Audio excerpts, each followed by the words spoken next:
আমার আব্বার কাছে কান্দাকাটি শুরু করে দিয়েছে, আব্বা বিয়ে করবো বিয়ে করবো বিয়ে করবো। প্রথমে আম্মার কাছে কইছি, আম্মা কাছে তোর আব্বার আমি কইতে পারবো না।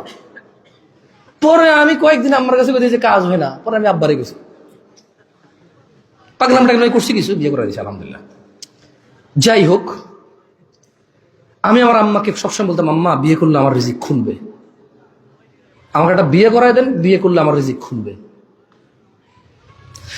এরপর আবার আমাকে যখন বললো যে তুই মাত্র 21 বছর বয়স, তুই এখনো কিছু করস নাই, নিজের পায়ে দাঁড়াবি, চারশো চারটো বাইরে বললো যে তুই কি পাগল, এখন আমরাও বিয়ে করি নাই, কিন্তু তোর বড় আমরা।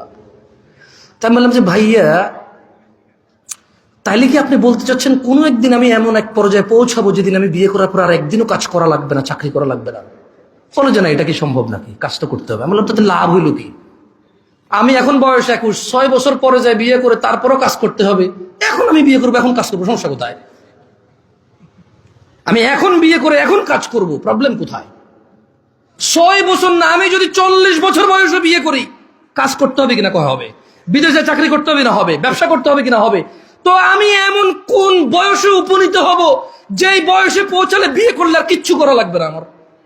তো যদি আমি 40 বছর পরে বিয়ে করার পরও কাজই করা লাগে, তাহলে ওয়াই নট 21 বছর, ওয়াই নট 18 বছর, ওয়াই নট 19 বছর? কেন না?